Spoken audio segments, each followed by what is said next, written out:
Meet Mohammed Abu Mina al-Gaddafi, the man behind the legend, commonly known as Muammar Gaddafi. This African visionary and revolutionary force made his debut on June 7, 1942, in the picturesque setting of Qasr Abu Hadi, Libya. Brace yourself for a journey through time, as Gaddafi held the reins of Libya's destiny for an impressive 42-year stretch, from 1969 to 2011. As Gaddafi ascended to power, he embarked on a quest to redefine the Libyan state. The birth of the Libyan Arab Jamahiriya signaled an audacious experiment, a stateless society where political power belonged to the people. It is good to note that his rule ended when he was captured and killed on October 20, 2011. After the Battle of Sirte, many people attached his death to several causes or reasons, but in this video, you shall discover the real reason why he was killed. Gaddafi was captured by the National Transitional Council forces in Libya and was killed after several accusations. Looking at the number of reasons why Mohammed Gaddafi was killed, you might begin to wonder if this was because of excess dictatorship, and if it was, then you might also wonder the type of leadership such a dictator had before his death. Muammar Gaddafi went to take refuge in a large drainage pipe, accompanied by a good number of bodyguards, when the National Transitional Council fighters came. They opened fire, which saw the demise of the long-hunted Gaddafi. Here is the real reason why he was killed. As earlier mentioned, Gaddafi was killed after being accused of several actions and attempts, most especially his desire to put forth an African gold-backed currency known as the gold dinar. According to credible and reliable sources, he was not killed for humanitarian purposes, but for power, oil, and money. Gaddafi suffered torture from the Western National Transitional Forces before finally giving up the ghost at the Battle of Sirte. If Gaddafi had succeeded to establish such a monetary system in Africa, the United States of America, Asia, and Europe would have been forced to buy oil and minerals in the African gold-backed currency, which would have tipped up sales. Gaddafi was strongly pushing this agenda via the African Union, especially when he was the chairman in 2009. The idea was greatly turned down by the Western powers because it will devalue their currencies and work negatively on their economies, and as a result, they would have less or no control over African countries. In other words, Gaddafi's plans for Africa would have put an end to neocolonialism. NATO's plan to kill Gaddafi is the same as that of Iraqi leader Saddam Hussein. Saddam Hussein was assassinated by the US, partly because he chose to sell his country's oil in the euro currency at the expense of the United States dollars. Now, the United States was scared and skeptical about the instability the gold dinar will cause to its economy. Hussein's decision to sell oil in the euro was a blow to the United States, worsened by the proclamation that the dollar was the currency of the enemy. All these would have brought back another currency war, which in history was very common, especially in intra-Western and Middle East countries. According to the International Monetary Fund's report, Libya's central bank in 2011 possessed an estimated amount of 144 tons of gold in its vaults. Muammar Gaddafi envisioned the implementation of a gold-backed currency, anticipating its adoption by all African and Muslim nations. Despite harboring this vision, he was wary of potential competition with the euro and the dollar. How the United States got to know about the gold dinar? A senior advisor to the United States President Sidney Blumenthal indicated to his Secretary General Hillary Clinton through an email that Gaddafi's government was holding 143 tons of gold and similar amounts of silver in their bank. In late March 2011, these stocks were taken to the southwest direction of Libya's border with Niger and Chad. More heat was added to the matter when former French President Nicolas Sarkozy, who also had interest in Libya, learned about the gold and silver that the country had. He also, therefore, embarked on attacking Libya. Some of Sarkozy's plans was to gain a share in Libyan oil production, to increase their French influence in this country and North Africa, to improve his internal political situation in France, to provide the French military with a chance to regain its position in the world, and to address Gaddafi's plans of freeing the so-called Francophones in Africa from the parasitic French control. Hillary Clinton, the then United States Secretary of State, after hearing this, sought to prevent creation of such a currency in Africa. This hard currency would have allowed Africa to shake off the last heavy chains of colonial exploitation in the continent. The allegedly leaked email of Hillary Clinton had far-reaching implications on the fluid state of post-colonial relations with the West. If this is to be likened to something, then it is an eye-opener where Africa seeks to build an independent economic structure. The West is seen to try and derail those plans so as to retain its primacy in world affairs. That is why Gaddafi saw an unexpected death, due to his desire to get Africa and Muslim states a new currency. If you were just joining us, then you are watching the real reason why Gaddafi was killed. Like the video and share it, so it reaches many more Africans. You can also subscribe to our channel and turn on the notification bell in order not to miss any of our amazing content. Let us talk more about the gold dinar, a groundbreaking dream for Africa. Gaddafi's aim with the introduction of this new currency was to reroute oil revenues into state-controlled funds rather than American banks. In essence, the goal was to curtail the reliance on the dollar for oil transactions in African nations, with a particular focus on countries like Nigeria, Tunisia, Egypt, and Angola. In fact, these countries were ready to change their currency as soon as the golden dinar was launched.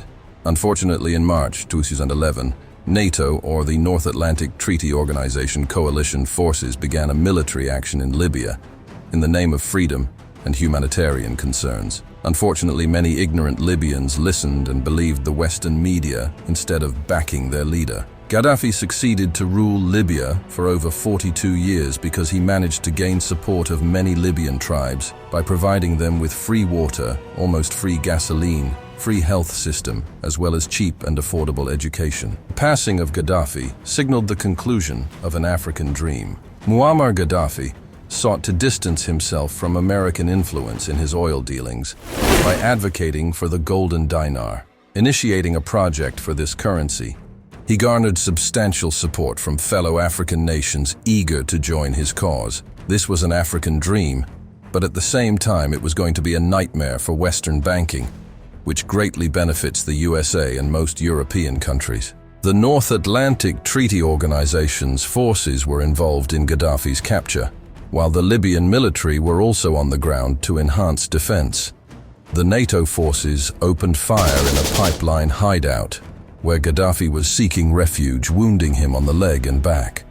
According to one of the unnamed National Transitional Council fighters, one of Gaddafi's own loyalists also shot him, apparently to spare him from being captured. Few minutes later, as the fighting continued, Muammar Gaddafi was killed. Several videos related to his death were shown on television and circulated on the internet. The leader was killed alongside his son, Mutassim Gaddafi, and they were buried a few days after their assassination. Let's look at other reasons that led to the killing of Muammar Gaddafi.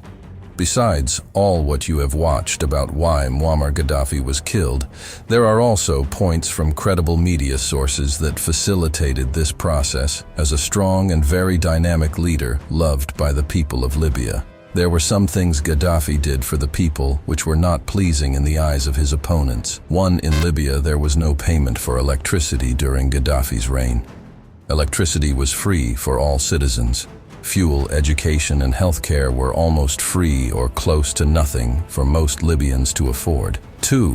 With an excellent management of oil revenues, the Libyan state had managed to store hundreds of tons of about 143 tons of gold, according to WikiLeaks, and the same amount of silver. All these resources were going to make Libya the most influential country in Africa, supplanting France, for instance. 3. There were no interest on loans in Libyan banks and state-owned financial enterprises. Loans were given at 0% interest rate by law.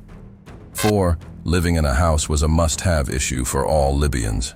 Gaddafi even found that his parents would not get a house until everyone in Libya had one. In fact, having a house in Libya was considered a human right. 5. All newly wedded couples in Libya received money from the government to build their new apartments. 6. Necessities were given out freely or at very affordable prices to Libyans to better their lives. Amongst others, all these were seen as provocative and dictatorial to those who were not in support of Gaddafi's projects, which at the end culminated to some fighting and subsequent killing of the revolutionary leader of Libya. All these other reasons why Gaddafi was killed are gotten from the Muslim Times media source.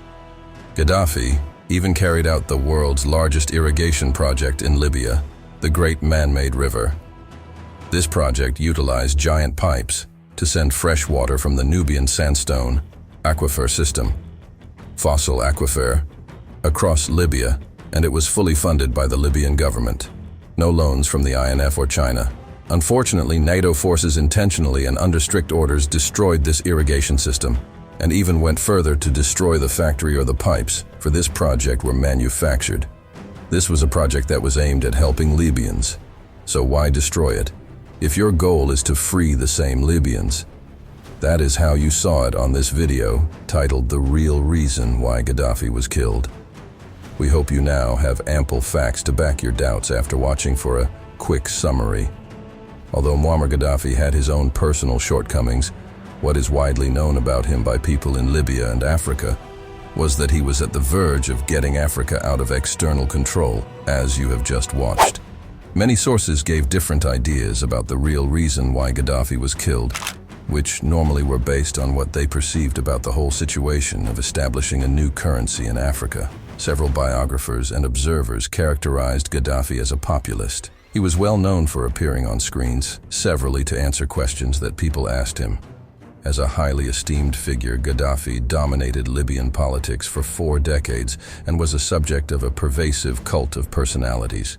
He received numerous awards and acclaim for his anti-imperialist stance, unwavering support for Arab and subsequently African unity, and his pivotal role in the development of Libya. In 1977, Gaddafi led the transformation of Libya into a new socialist state. While officially assuming a symbolic position in governance, he retained leadership over both the military and the revolutionary committees tasked with maintaining order and quelling dissent. We've witnessed the assassinations of numerous African leaders who dedicated themselves to liberating their people from Western influence or uniting the continent. Consider figures like Patrice Lumumba of Congo, Sir Abubakar Tafawa Balewa of Nigeria, and Thomas Sankara, among others.